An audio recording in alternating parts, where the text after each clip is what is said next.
जिसमें as a Congo, Somalia, Bangladesh, कभी भी नॉर्थ ईस्ट में रहे, कॉन्गो में रहे, तो एक एक महीने तक तो आदमी नहीं दिखता था। किसी भी ऑपरेशन में जाओगे मैम, तो आपको नहीं पता कि आप वापस आओगे करके, क्योंकि आपका एनिमी भी बैठा हुआ है मैम। कई बार ट्रैप होता है एनिमी का मैम। एक जब अगर किसी एनिमी के ऊपर नजर रखना था, तो मैं एक दुकान में काम करने लगा मैम। एक हीरो को खुद आना पड़ेगा, तब मेरी स्टोरी हिट होगी, तब दुनिया को अच्छी लगेगी।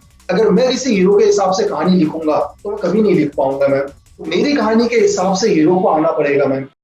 Hello and welcome. मैं हूं आपके साथ प्रेरणा कौशिक और आज की हमारी स्पेशल गेस्ट हैं mister Lucky Bisht, also known as Lucky commando, जो राइटर हैं, फॉर्मर स्पाई और एनएसजी कमांडो है। एनबीटी एंटरटेनमेंट में आपका बहुत बहुत स्वागत है। Thank you ma'am. अच्छा, सबसे पहले तो मेरे मन में यही सवाल आता है कि एक उत्तराखंड का एक लड़का कमांडो कैसे बना, इसकी जर्नी में आपसे समझना चाहूंगी। मैम, मैं एक्चुअली उत्तराखंड अपना डिस्ट्रिक्ट है पिथौरागढ़ में। तो पिथौरागढ़ डिस्ट्रिक्ट में छोटी सी मतलब गांव है बुंगली नाम का मैम। तो मैं वहीं का रहने वाला हूँ। तो मेरे ग्रैंडफादर मैम मतलब 1971 के वॉर में शहीद हुए हैं मैम। वो भी इंडियन आर्मी में थे। तो फादर भी मेरे मैम इंडियन आर्मी से ही रिटायर है मैम। तो मैं पढ़ाई के लिए जयपुर आ गया था मैम। तो जयपुर आने के बाद मैं केंद्रीय विद्यालय से पढ़ा हुआ हूँ जयपुर में। तो 2003 में मैंने क्या कहते हैं एजेंसी ज्वाइन करी। देन मुझे नहीं पता था कि मतलब मैं क्या ज्वाइन कर रहा हूँ। मुझे लगा कि मैं ओनली एक इंडियन आर्मी ज्वाइन कर रहा हूँ करके। तो उसके बाद मुझे ट्रेनिंग के लिए इजराइल ले जाया गया। तो विद इन 3 महीने के बाद मुझे पता चला कि मैंने एजेंसी ज्वाइन करी है मैं। ओके। तो देन आफ्टर 3 मंथ के बाद मुझे पता चला कि मैं एक एजेंसी का पार्ट हूँ करके। तो इसराइल के अंदर मतलब दुनिया के सारे कंट्रीज के बहुत सारे मतलब 30-35 कंट्रीज के लड़के आए हुए थे। उस टाइम लगभग मेरी एज मैम 16.3 ईयर्स थी। तो वहां से 2.5 साल की ट्रेनिंग कंप्लीट करने के बाद मैं इंडिया वापस आया। पहली बार 2.5 साल के बाद मैं अपने पेरेंट्स, अपने घर वालों से मिला। और उसके बाद मतलब इंडिया के अंदर कई ट्रेनिंग्स करी, जैसे इंडियन आर्मी का मतलब बेलगांव कमांडो, एनएसजी कमांडो, और personal security officers, explosive engineer, ये सारी ट्रेनिंग कंप्लीट करने के बाद मैंने सीआई ऑप्स के अंदर ऑपरेशंस वगैरह करे मैम। कई ऑपरेशन आउट ऑफ इंडिया करे, जिसमें as a Congo, Somalia, Bangladesh, जो भी मतलब गवर्नमेंट ने जहां पर भेजा। और कई कवर आईडीज रही मेरे पास मैम। मतलब बहुत कवर आईडीज में काम करने का मौका मिला, जिसमें से कवर आईडीज एनएसजी की भी थी मैम। तो एनएसजी की कवर आईडीज में मुझे कई वीआईपी या वीवीआईपी के साथ रहने का मौका मिला। क्योंकि ऑपरेशंस के अंदर मैम कई टाइम से मैं ऑपरेशंस वगैरह कर रहा था, बहुत टाइम से। तो मुझे थोड़ा सा रेस्ट चाहिए था, डेस्क चाहिए था।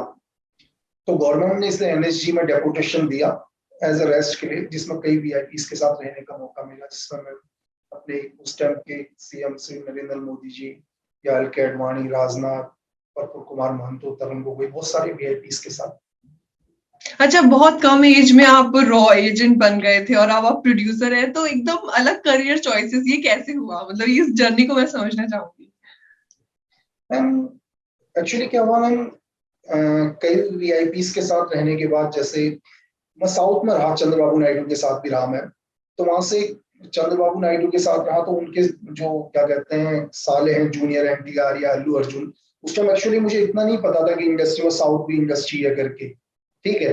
तो थोड़ा सा साउथ इंडस्ट्री के साथ टच में आया। जो भी खाली टाइम मुझे मिला, तो मैंने उसको लिखना स्टार्ट किया मैम, राइटिंग। क्योंकि कोई भी यार मुझे बोलता कि क्या एक्शन मूवी आई है, दोस्त बोलते थे यार क्या एक्शन मूवी है, क्या स्पाई नोस की मूवी है, क्या क्राइम है। यार मैंने कहा यार ये भी कोई क्राइम है क्या, ये कोई एक्शन है कि नहीं है। मतलब जो एक अजीब सा लगता है देखकर। ठीक है, कि रियल में ऐसा कुछ भी नहीं है कि एक आदमी जाता है पूरे मतलब कंट्री को खत्म करके वापस आ जाता है, उसको कोई प्रॉब्लम फेस नहीं करना पड़ता, इसलिए वो अपने टारगेट को ढूंढ लेता है। तो मुझे लगा कि मुझे लिखना चाहिए मैम करके ना। तो फिर मैंने लिखना स्टार्ट किया। लिखना स्टार्ट करने के बाद मैंने 2019 में मैम ऑन ड्यूटी एक सब्जेक्ट पिच किया है प्रोड्यूसर को मैम। ठीक है। तो उनको बहुत अलग लगा, अल्टीमेट लगा उनको। तो उन्होंने बोला कि ठीक है, इसकी डिटेलिंग आप मुझे भेजो करके। तो उसकी इस स्टोरी की मैंने डिटेलिंग वगैरह उनको भेजी। उन्होंने अच्छा लगा, उन्होंने कहा इसमें बनना चाहिए। तो फिर मैंने भी सोचा मैम कि 2003 से लेकर 2019 तक मैं एजेंसी में ही कर रहा हूँ। मैंने दुनिया ही नहीं देखी, मुझे पता ही नहीं मतलब जंगल ही दिखा मैं। कभी भी नॉर्थ ईस्ट में रहे, कॉन्गो में रहे, तो एक एक महीने तक तो आदमी नहीं दिखता था। ठीक है, मतलब कभी आदमी दिख गया तो लगा यार कि चलो हमारे बीच का भी कोई यहाँ आया है करके। डेली वही वही चेहरे, वही जंगल, सब कुछ वही। तो 16 साल हो गए मैम, तो मुझे भी लगाया नहीं यार, मुझे भी लाइफ जीनी चाहिए करके अलग से। ठीक है, तो मुंबई, एक बार मैं मुंबई आया तो मुझे लगा ये भी वर्ल्ड है करके। थोड़ा सा लगा कि उस दुनिया को छोड़ के इस दुनिया में आना चाहिए। अच्छा, इंडियन मूवीज में आप स्पाइस आप आज स्पाई रह चुके हैं, तो इंडियन मूवी में स्पाई के रोल्स का पोर्ट्रेयल आप किस तरीके से देखते हैं, उस पर क्या कहना चाहेंगे? आई एम श्योर आपने बहुत सारी स्पाई बेस्ड मूवीज देखी होंगी। नहीं मैम, एक्चुअली देखा क्या है, स्पाई के अंदर भी अलग अलग वर्क है मैम। ठीक है, इंडियन मूवी के अंदर क्या होता है, चलो ठीक है, आपको मूवी दिखानी है, कमर्शियल मूवी है, आपको अपना जो लगाया हुआ आपका इन्वेस्ट है वो भी वापस चाहिए। लेकिन एक ही आदमी मैम आपका भगवान है, सब कुछ वही करता है। ठीक है, वही इंट हासिल करता है, वही एनिमी को किल करता है, वही सब कुछ करता है। ठीक है, दुनिया में हर एक के पार्ट्स है मैम, हर आदमी का अपना एक अलग वर्क है। एक आदमी का काम है इन्फॉर्मेशन को देना। ठीक है, दूसरा आदमी आपको टारगेट दिखाएगा, तीसरा आदमी उस टारगेट को किलिंग करेगा। ठीक है, दुनिया में हर वर्क हर आदमी को डिवाइड किए हुए हैं। यहाँ इजिली तरीके से मैम एक आदमी जाता है, सब कुछ मतलब पूरी कंट्री को खत्म करके रिटर्न आ जाता है करके। उसको कोई प्रॉब्लम फेस नहीं करनी पड़ती। हमारा हीरो तो कभी प्रॉब्लम फेस ही नहीं करता मैम। अच्छा, ये इस बीच में ये जानना चाहूंगी कि क्या जैसा फिल्मों में दिखाया जाता है वैसा होता है या उससे अलग होता है? किस तरीके की लाइफ होती है एग्जैक्टली स्पाइस की? नहीं मैम, तो आप मैम मैं आपको एक चीज बताता है। आप अभी इंडिया के अंदर हो मैम, अगर कोई भी इंडिया के अंदर अगर कोई भी वर्क, कोई दूसरा डिपार्टमेंट कोई भी ऑपरेशन करे, कुछ भी करे, उसके पास सारी सुविधाएं हैं मैम, क्योंकि उसके साथ उसकी पूरी गवर्नमेंट है। अगर मैं अभी सपोज करूँ इंडिया के अंदर कोई ऑपरेशन करता हूँ किसी भी स्टेट में, अगर मुझे रिफोर्समेंट की जरूरत पड़ती है तो मुझे रिफोर्समेंट मिलती है, मुझे वेपन्स की जरूरत पड़ती है, मुझे पैसों की जरूरत पड़ती है, तो हर चीज अवेलेबल है, मेरे साथ पूरी पूरी गवर्नमेंट है मैम। लेकिन अब मैं एक ऐसे देश के अंदर जाके काम कर रहा हूँ जहां पर मेरा कोई सपोर्ट नहीं है मैम। ठीक है, मुझे कोई मदद नहीं मिलेगी वहां पर। वहां पर सोर्सेस भी मेरे हैं मैम। ठीक है, हैंडलर भी मेरे हैं। मतलब मुझे सिर्फ एक लिमिट चीज है मेरे पास। अगर मुझे किसी एनिमी को खत्म करके आना है तो मुझे पता है मेरे पास 20 राउंड है, 25 राउंड है, 30 राउंड है। मुझे रिफोर्समेंट नहीं मिलेगी यहाँ पर, अगर ना यहाँ पर मेरी गवर्नमेंट मेरी हेल्प कर पाएगी। ठीक है, अगर इस बीच में अगर आप पकड़े भी जाते हो तो आपकी गवर्नमेंट भी मना कर देगी मैम कि अभी हम उनके लिए वर्क भी करते थे करके। बिल्कुल, बिल्कुल। अच्छा, अब तो आपकी बायोपिक भी बनने वाली है, जाने माने क्राइम रिपोर्टर और लेखक हुसैन सैदी आपकी कहानी लिख रहे हैं, कैसा लग रहा है? हम, अच्छा लग रहा है, अभी लिख रहे हैं वो। शायद नवंबर या दिसंबर में पहले बुक पब्लिश होगी मैम। देन उसके बाद एक कोई बड़ा प्रोडक्शन हाउस जिनकी उनकी बात चली हुई है, वो उसको बनाएगा, तो लगभग 2023 तक ही ये मूवी आ पाएगी मैम। लेकिन बुक नवंबर तक आ जाएगी, नवंबर या दिसंबर तक आ जाएगी। तो अच्छा लगा है, अच्छा चल रहा है मैम, डेली वर्क चल अच्छा, रहा है, जब राइटिंग आपको चल रहा है। स्टार्टिंग में पता चला था कि मेरे ऊपर बायोपिक बनने वाली है, आपकी पूरी कहानी को उसमें दिखाया जाएगा, तो कैसा लगा था? कैसा आपका रिएक्शन था? नहीं नहीं मैम, पहले तो मैंने कल मैं बोला, मुझसे उससे भी पहले कई लोगों ने बोला, हुसैन सर से भी पहले कई लोग अप्रोच कर चुके थे मैम। तो मैंने कहा भाई मुझे कोई बायोपिक वगैरह कुछ नहीं बनानी है, मैं जो स्टोरी लिख रहा हूँ अगर वो आपको पसंद है तो वो लिखो, वो देखो। तो जिसके पास भी जा रहा हूँ मैम, वो स्टोरी देखता है, बोला यार इससे अल्टीमेट तो आपकी स्टोरी है, हम आपकी स्टोरी में बनाते हैं ना पहले। ठीक है, तो मैं बार बार चाह रहा था कि नहीं मैम ये चीज इन फ्यूचर में कभी देखेंगे। तो मैं हुसैन सर के पास भी एक सब्जेक्ट लेकर गया कि सर एक सब्जेक्ट है मेरे पास, हम इस सब्जेक्ट के ऊपर वर्क कर सकते हैं करके। तो हुसैन सर ने वो सब्जेक्ट पढ़ा, चीजें चली, फिर नेक्स्ट मीटिंग दोबारा हुई, बोला यार कि ये सब्जेक्ट तो हम करेंगे करेंगे, लेकिन इससे ज्यादा इंटरेस्टेड आपकी बायोपिक है, पहले आपकी बायोपिक करते हैं करके। अच्छा, तो जानने वाले लोग, मम्मी पापा, पेरेंट्स का कैसा रिएक्शन था, और आसपास के जानने वाले लोगों का रिएक्शन कैसा था जब उनको पता चला कि आप पर बुक लिखी जा रही है और बायोपिक बनने वाली है? मैम अभी पता ही नहीं है किसी को, मेरे पेरेंट्स को भी नहीं पता, मम्मी फिर अब पापा तो को भी बहुत नहीं जगह पता ये बस। चीज पब्लिश हो चुकी है, बहुत सारी जगह पर ये चीज आर्टिकल्स में पब्लिश हो चुकी है, अब तो काफी सारे लोगों को ये बात पता चल चुकी है। मैम मैं तो देखो मैं आपको बताता हूँ, मैं उस गांव से रहने वाला हूँ मैम, जिस गांव में आज भी 2 किलोमीटर पैदल चलना पड़ता है, आज भी रोड नहीं है वहां पर। मतलब अगर आपको मेरे गांव में जाना होगा तो आपको 2 किलोमीटर पहले अपनी गाड़ी को पार्क करना होगा, आप पैदल 2 किलोमीटर जाओगे मैम। कहाँ न्यूज वगैरह, कहाँ आर्टिकल्स वगैरह उन लोगों का। तो अभी मेरे ना किसी गांव वालों को पता है, ना मेरी फैमिली में भी मेरी दोनों सिस्टर्स को पता है, मम्मी पापा को भी नहीं पता मैम। कि उस पर बुक आ रही है या उस पर बायोपिक आ रही है। कुछ एक दोस्तों को मेरा पता है, तो मेरे दोस्त तो बोल रहे थे यार कि हमको पहले ही पता था, वो तो हमको इन फ्यूचर में पता था कि कभी ना कभी बायोपिक बननी है करके। अच्छा, आप हमारे पीएम नरेंद्र मोदी के साथ भी उनके पर्सनल बॉडीगार्ड रह चुके हैं। उसके अलावा भी आप बहुत बड़े राजनेताओं के साथ काम कर चुकी हैं। तो उसके बारे में कुछ बताना चाहेंगे ऑडियंस को? मैम देखो, पर्सनल तो क्या है मैम, देखो मैं तो सिर्फ अपनी ड्यूटी करा मैम उनके साथ जाकर। ठीक है, जो भी मुझे वर्क मिला उनकी सिक्योरिटी के लिए, मैंने उनकी सिक्योरिटी को किया। मैं तो गवर्नमेंट की तरफ से वर्क करने गया।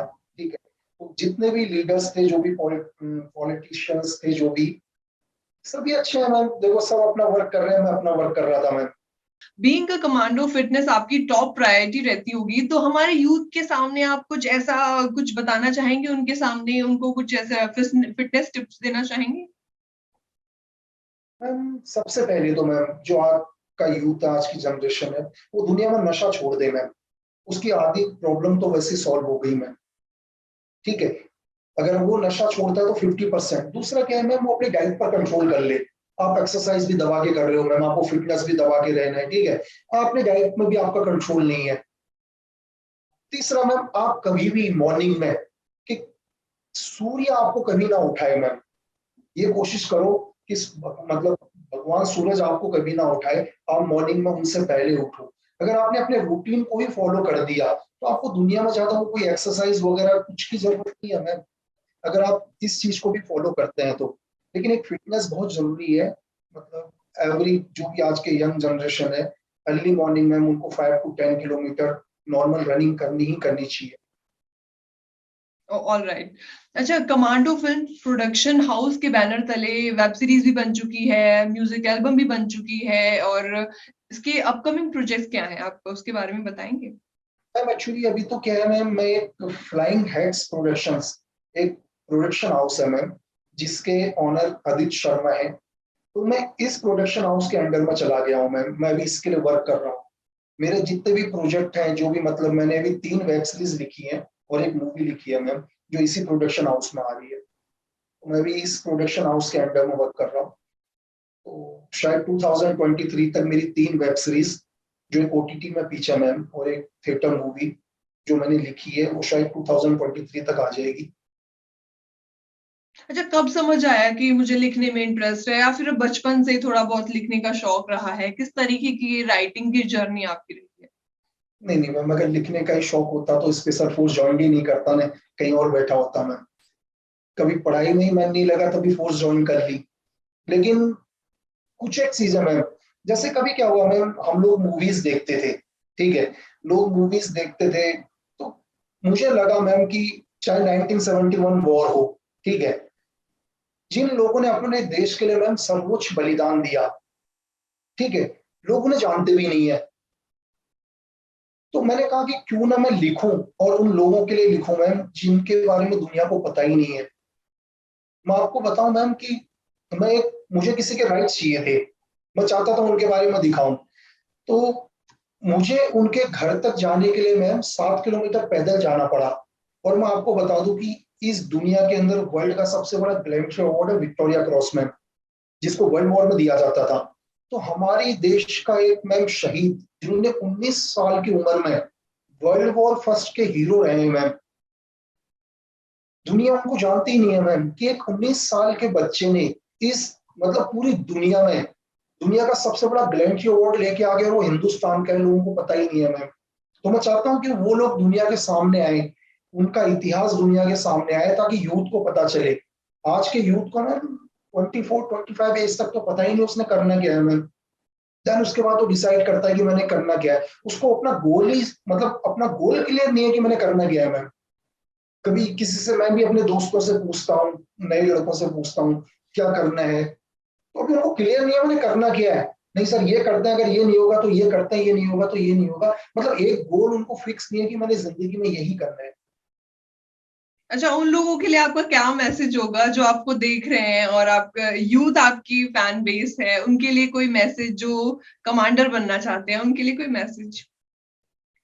मैम अगर मैं यही बोलना चाहता हूँ यूथ को या आज की जनरेशन को, अगर उन्होंने कुछ सोच लिया, सच में उनको करना है, अगर उनका विजन, मैम दुनिया के अंदर आपका विजन अगर पक्का है तो इस धरती में आपको कोई वो बनने से नहीं रोक सकता जो आप बनना चाहते हैं मैम। कोई भी ताकत आपको आपका गोल अचीव करने से नहीं रोक सकती, लेकिन आपका विजन क्लियर होना चाहिए मैम। अच्छा, आपका संघर्ष, जैसे अभी आपने इंटरव्यू की शुरुआत में मुझे बताया था कि आपका संघर्ष बहुत ही कम उम्र में शुरू हो गया था। जब बहुत सारे आपने ऑपरेशंस किए, बहुत ऑपरेशंस का, बड़े ऑपरेशंस का इनफैक्ट आप हिस्सा रहे हो, तो कभी ऐसा लगा कि इसमें लाइफ रिस्क है? तो कभी ये लगा हो कि यार यहाँ से वापस आना तो मुश्किल है, कुछ ऐसा रहा हो? मैम बहुत बार है ऑपरेशन में।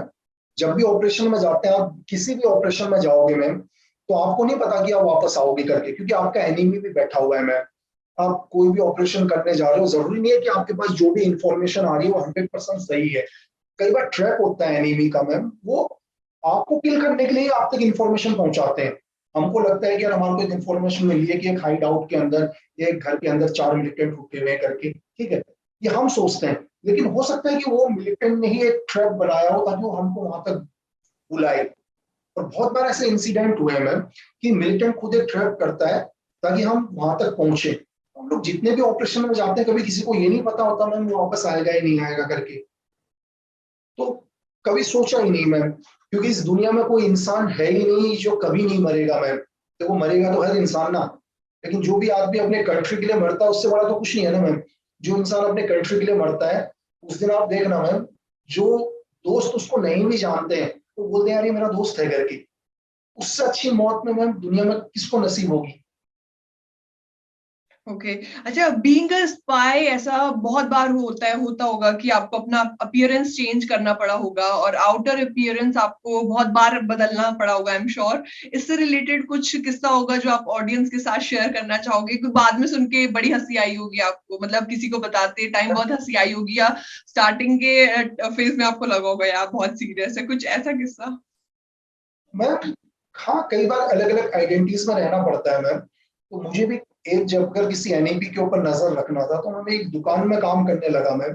ठीक है, उस दुकान में मेरी सैलरी 1800 रुपए थी मैम। बड़ी सी दुकान थी, जितना सामान दुकान के अंदर रखा हुआ था उतना ही सामान रोड पर भी लगाता था मैम वो। ठीक है, और अपनी दुकान में कम से कम 3 या 4 बारी तो झाड़ू लगवाता था।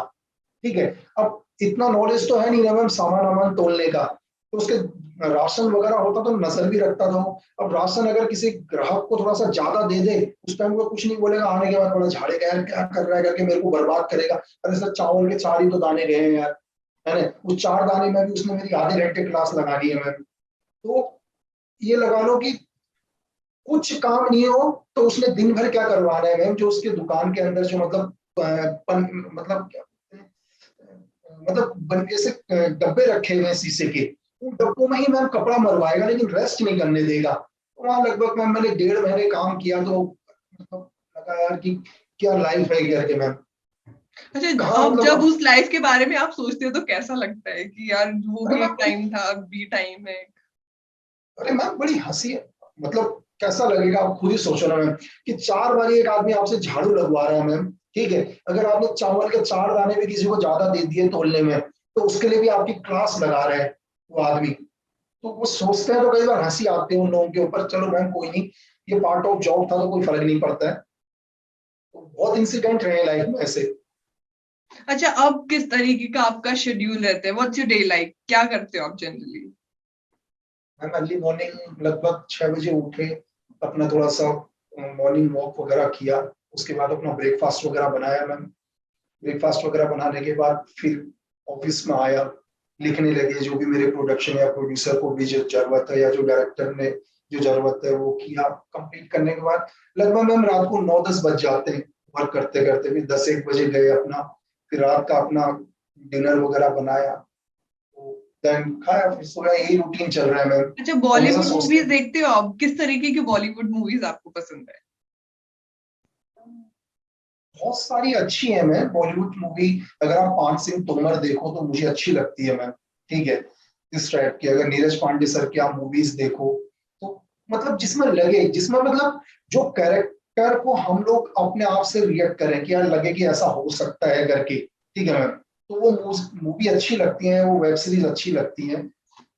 पुरानी भी अच्छी लगती हैं। स्पाई मूवीज मतलब में, स्पाई बेस्ड मूवीज में आपको कौन सी मूवी सबसे बढ़िया लगती है? मैंने मतलब बाहर की ज्यादा अच्छी लगी है मुझे, दी स्पाई हो गया, फ्यूरी वगैरह हो गए मैम, तो वो मूवीज वगैरह ज्यादा अच्छे लगे हैं। देन अभी तक इंडिया में स्पाई मूवीज इतना वो नहीं लगा कि मैम जिसमें लगे कि यार ये मूवी है करके। तो ठीक है मैम, अगर एंजॉय करना है तो दिमाग घर पर रखकर जाओ, थोड़ी देर देख के आ जाओ तो वो ठीक है। अच्छा, लगाओ कि मैं खुद जब ये मूवी बनाऊंगा तो बॉलीवुड स्टार को जरूर कास्ट करूंगा एज ए लीड, कभी ऐसा लगा किसी भी स्टार को देख के? हाँ मैम, कई बार लगा कि बहुत सारे एक्टर्स हैं मैम, जब भी हम लोग लिखते हैं कोई कैरेक्टर को लिखते हैं, तो अगर मैं भी कुछ लिखता हूँ मैम तो उसको कई टाइम रिएक्ट करता हूँ कि यार इस कैरेक्टर में कौन आना चाहिए कौन नहीं आना चाहिए करके। तो मैं भी सोचता हूँ मैम कि मैंने एक मूवी देखी मैम, मुझे अच्छी लगी, ठीक है, मुझे गैंग ऑफ वासेपुर भी अच्छी लगी, मुझे रिस्क भी अच्छी लगी, कई मूवीज अच्छी लगी। तो इन फ्यूचर में अगर मैं भी करना चाहूंगा तो मैं रणवीर सिंह के साथ भी करना चाहूंगा मैम वर्क। अच्छा, कई बार होता है ना कि आप कुछ चीज लिख रही हो तो उसके साथ में आप विजुलाइज करते हो कि ये होता तो ज्यादा मजा आता, या इसको तो मैं जरूर कास्ट करूंगा, तो ऐसी कुछ विश लिस्ट आपने अपने माइंड में तैयार कर रखी हो?